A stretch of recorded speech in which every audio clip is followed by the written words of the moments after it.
कौन आपणक घरे के कुंदुरी खाइबा को राजी होनांती कि ताले वीडियो देखी रेसिपी ट्राए करिकी सेमानंको खाइबा को दियंतु।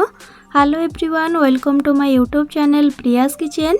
कुंदुरी रो बहुत सारा रेसिपी तो आपण माने बनै थिबे, किंतु मु आज आपण मानंको पूरा डिफरेंट स्टाइल कुंदुरी को बनै की देखैबी। आको आपण कुंदुरी मसला कहि पारंती बा कुंदुरी चुचुका मध्य कहि पारंती। आको बनेबा जेमती डिफरेंट खाइबा को मध्य यार स्वाद पूरा यूनिक। तेबे आपण कुंदुरी रेसिपी को देखिया पई वीडियो को फुल वॉच करंतु। आशा करी कि रेसिपी आपण मानंको भल लागिबो। जदि भल लागिबो तेबे प्लीज वीडियो को लाइक करिवे, सांग मानक सहित शेयर करिवे। चैनल नुआ थिले प्लीज चैनल को सब्सक्राइब करनेबे। तेबे चलंतु देर न करी फटाफट रेसिपी स्टार्ट करनेबा।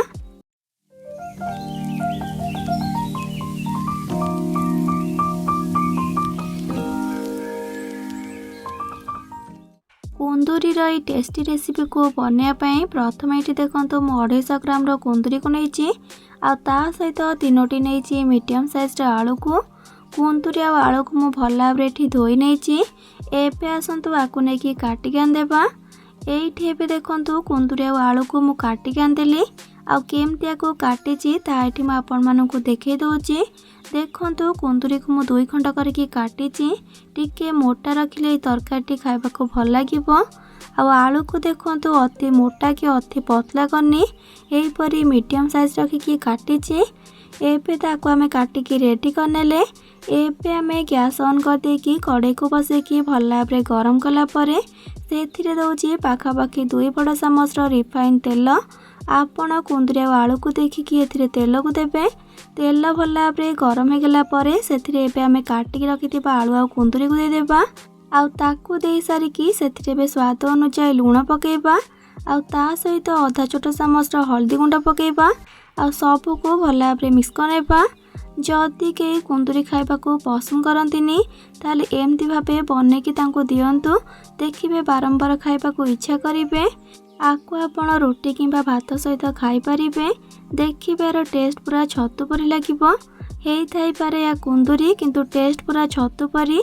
सबू को भल भाव मिक्स कर देकी लो फ्लेम रे पूरा 10 मिनट खंडे कवर करके भाजीबा। बा कुंदुरी आलू पाखापाखी 30% सीझा जाए बा टिके सॉफ्ट बा जाए भाजीबा।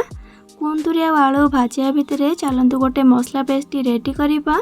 से गोटे मिक्सिंग जार नहीं कि से देवा 10 ରୁ 12 कलाप रसुण आ 1 इंच अदा ता सहित गोटे छोट चामच गोटा जीरा आबे देवा से 2टा शुखला लंका बा लंका आपण निज हिसाब से दे पारिबे।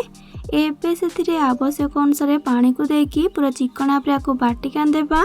ये देखो मसला पेस्ट आमर रेडी गला ताको बे साइड रखिबा। एपटे देखो 10 मिनट हो गलानी। एबे कवर को काढ़ीबा। पूरा एको कवर करके छाड़बेनी, मझे मझे कवर को काढ़ी मिक्स करथिबे। एठी आपण एबे देखि पारछंती कुंदुरी आलू आमर पाखापाखी 30% भलिया कुक हो गलानी। एबे आमे एथिरे पियाज को ऐड करिबा। एठी मु गोटे मीडियम साइज पियाज को नहीं ताकू देखो काटिकी एमती कोला बाहर करके नहीं जेमती चिली पाई पियाज कोला बाहर करथाउ सेहीपरी पियाज को देला परे सबू को भल भाव मिक्स करनेबा। कुंदुरी आलू सांगरे ताको हल्का हल्का भाजी नेबा। पाखापाखी लो फ्लेम रे 3 मिनट खंडे पाखापाखी 3 मिनट खंडे भाजला परे एठी आपण एबे देखि पारछंती कुंदुरी आलू सांगरे पियाज भी हल्का हल्का भाजी गलानी। एहीपरी याको भाजीबे। एबे याको गोटे बाउल को काढ़ी नेबा। आउ से सेम कड़े रे दे देबा बेसी नाई मात्र गोटे छोट चामच रिफाइन तेल। तेल भल भाव गरम हो गला परे से 1/3 टीस्पून जीरा को पकेबा। जीरा भल भाव फुटीगला परे से आमे बाटिक रखिथिबा मसला पेस्ट को ऐड कर देबा। सबू को भल भाव मिक्स करके लो टू मीडियम फ्लेम रे पाखापाखी 2 ରୁ 3 मिनट खंडे कषिबा जेमती कि अदा और रसुण कंचा बास्नाटा चली जीवो। पाखापाखी 2 ରୁ 3 मिनट खंडे कसला परे अदा और रसुण रे भी कंचा बास्नाटा चली गलानी। पानीटा मरिकी तेलटा बाहरी आसलानी। एबे से गोटे मीडियम साइज टमाटो को काटिकी पकेबा। आउ से मिक्सिंग जार को धोईकी पाखापाखी 2 ରୁ 3 चामच मसला पानी को देबा। सबू को भल भाव मिक्स करनेबा। लो फ्लेम रे पूरा 5 मिनट खंडे कवर करके कषिबा जेमती कि आमर मसलाटा भल भाव कषे कि टमाटोटा पूरा सफ्ट हो पाखापाखि 5 मिनट पर कभर को काढ़ा। आपण ये देखिपार्टी तेल केमती मसलार ऊपर को पलि आसलानी आ टमाटो देखंतु पूरा ये भल भाव सफ्ट हो मसला भी बढ़िया से कषी गलानी। एबे आमे एथिरे स्वाद अनुसार लुण पकेबा आ 1/3 टीस्पून हल्दी गुंड पकेबा। कलर पाई अधा छोट चामच काश्मीरी लंका गुंड पकेबा आउ गोटे छोट चामच सब्जी मसला पकेबा।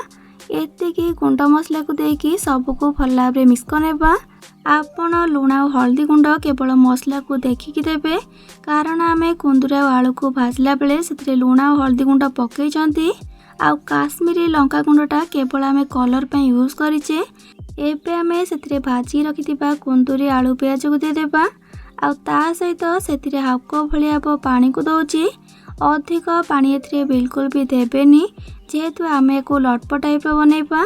एबे सबको भल भाव मिक्स करनेबा आउ गैस फ्लेम को पूरा हाई कर देकी याको पूरा गोले गोले की पाखापाखि 3 मिनट खंडे कषिबा। या को पूरा छाड़बेनी गैस फ्लेम हाई रे अच्छी छाड़देले से तलू पोड़ी जीवो। पाखापाखि 3 मिनट खंडे गोले गोले की कषला परे सबु जिनस आमर एठी कषिगला आउ बास्ना मध्य सीरियसली बहुत बढ़िया आसला। आपण बनैला परे जानी परिबे। एबे आमे गैस फ्लेम को लो करबा आ लो फ्लेम रे याको कवर कर देबा पाखापाखि 15 मिनट पाई बा कुंदुरी आ आलू भल भाव सिझिबा जाए। मझिरे मझिरे कवर को काढ़ी मिक्स करथिबे। पाखापाखि 15 मिनट पर एबे कवर को काढ़ा। एठी देखंतु तरकारी लुक्स एमती ही किछि अछि एकदम लटपटिया आउ पूरा टेस्टी। एबे याको अधिक कुक न करिकी एबे हमें गैस फ्लेम को ऑफ कर देबा। तेबे आपण डेफिनेटली गोटे थर याको घरे ट्राई करंतु आ बने की खाइला परे किपर लागिला मते कमेंट सेक्शन में निहाती जणैबे। भल लागिथिले प्लीज वीडियोटी को लाइक शेयर और सब्सक्राइब करने पे। तेबे आज पाई रोजी पुणी आसीबी नुआ एक रेसिपी नेकी से पर्यंत रहिली। Love you all. जय जगन्नाथ।